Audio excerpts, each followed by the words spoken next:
$12,000. Not for a new tractor, not for a complete engine rebuild, not for a machine that finally gave out after decades of hard work. $12,000 for a transmission rebuild on a tractor he already owned outright. And the part that actually broke him was not even the number itself. This is Farm Gear Pro. Today we are walking through exactly how a transmission rebuild becomes a $12,000 corporate permission slip, and why a 31-year green paint operator ended up running a Fendt. Stay with me. This one goes deeper than one work order. In South Texas, hay and cattle operation runs on a completely different clock than a corn belt grain farm. The tractor pulls a rake one week, a baler the next, mineral troughs the week after, and the hours stack fast on mixed duty work across dry country that does not forgive weak iron. South Texas, hay and cattle, mixed duty, hours stack fast, dry country, no forgiveness. By the time a mid-size John Deere reaches 8,000 to 9,000 hours of that kind of work, the PowerShift transmission has been through years of stop-and-start hauling that tests every planetary gear in the system. A planetary gear failure at that hour mark is not unusual.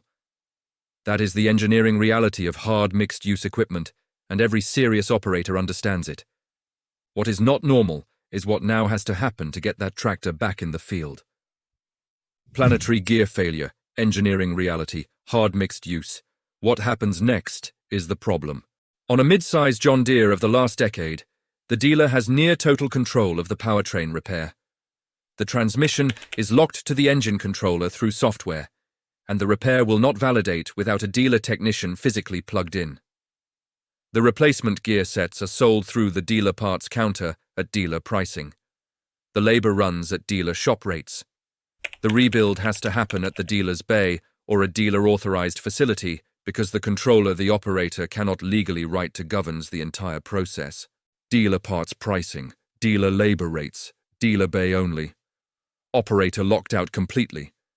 The independent diesel shop down the road that used to handle exactly this kind of work for half the price. On a modern green tractor, that shop is no longer in the conversation. The hardware costs a piece, the labor costs a piece, the trip charge costs a piece. But the majority of that $12,000 number is the unavoidable corporate gate sitting between the operator and his own powertrain. Hardware, labor, trip charge. But the majority is the corporate gate, the permission price. He was not paying for a rebuild. He was paying for permission. And the price of permission on a PowerShift transmission the operator cannot legally touch is whatever the dealer parts and labor schedule says it is. He took that quote home and sat at the kitchen table with his wife. He ran the math the way a rancher actually runs it, on a calendar, not a brochure. Kitchen table, wife, calendar, not a brochure. That is how ranch math gets done. The tractor was worth maybe $40,000 on a good day at the sale barn. The rebuild was $12,000, and the next dealer-only failure on this kind of mixed-duty machine was a question of when, not if. He counted the trips to the dealer over the last 3 years. He counted the trip charges. He added up the parts markup on every sensor that had faulted. The math told him what the morning at the dealer counter had already told him. The tractor was no longer really his. The math confirmed what the dealer counter already showed him.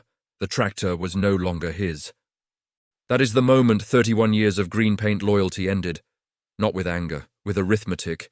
If Farm Gear Pro is giving you the straight coverage you have been looking for, hit subscribe right now. We cover this every single week. Real equipment, real numbers, no brand sponsorship. Hit like and share this with the operator in your network who needs to hear it before the next work order arrives. Back to it. On January 15, 2025, the Federal Trade Commission, along with Minnesota and Illinois, sued Deere & Company under Section 2 of the Sherman Act. The complaint named John Deere's Service Advisor Dealer Customer Software split as the mechanism of an illegal repair monopoly. Michigan, Wisconsin, and Arizona joined the case later. FTC. January 15, 2025, Section 2. Sherman Act Illegal Repair Monopoly. 5 states joined. The lawsuit did not create the anger in farm country. It confirmed what operators had been saying at the parts counter for years.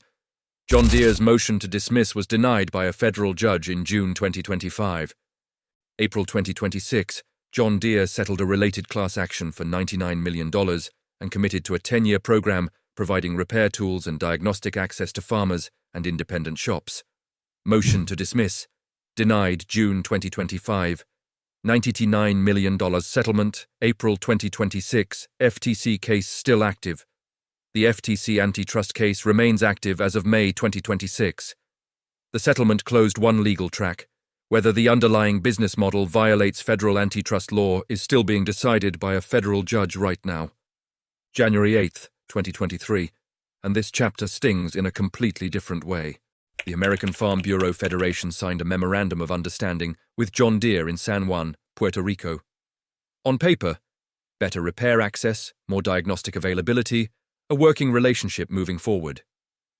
January 8, 2023, American Farm Bureau, MO with John Deere, San Juan, Puerto Rico.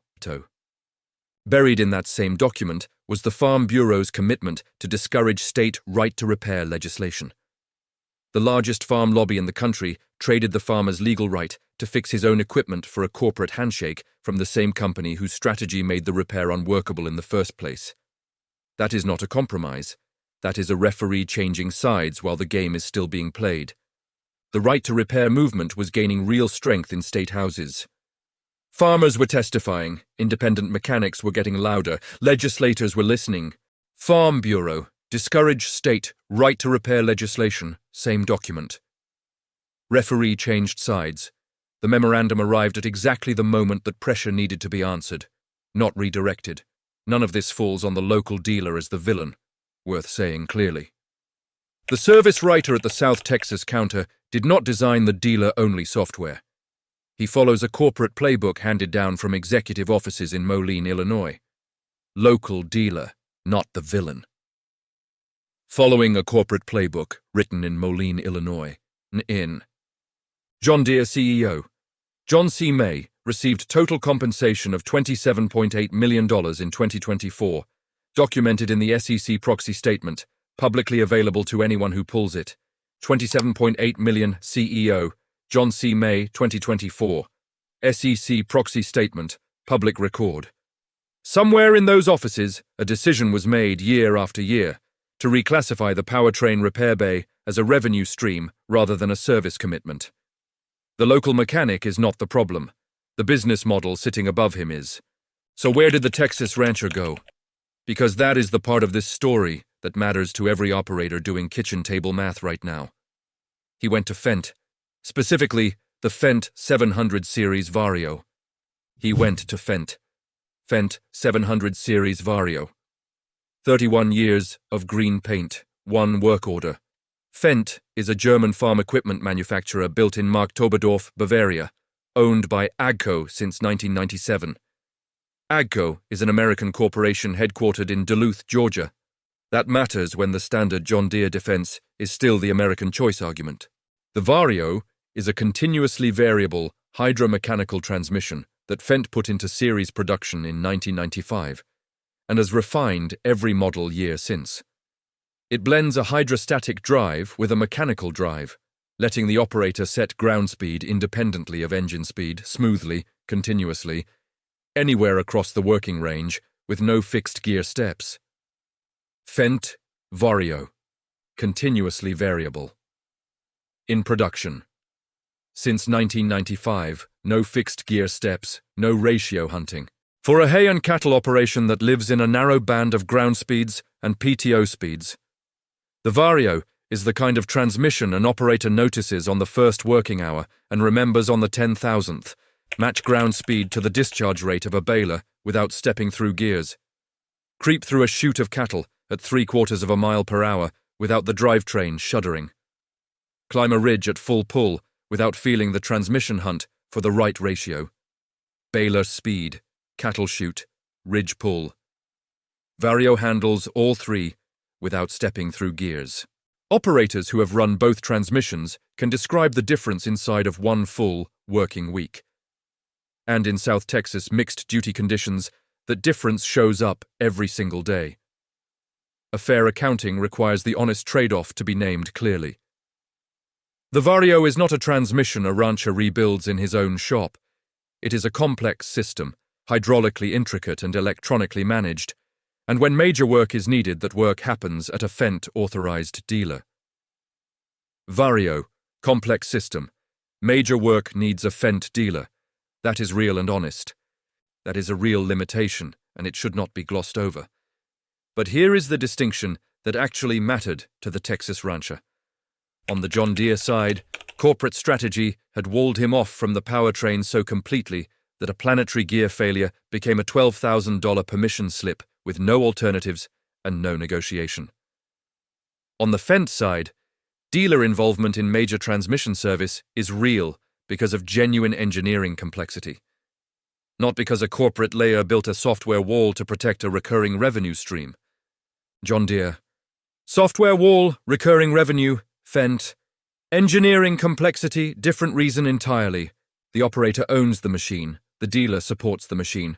The corporate strategy in Bavaria has not yet decided that the operator is the revenue target. That is the distinction the rancher was paying for when he signed the Fendt paperwork.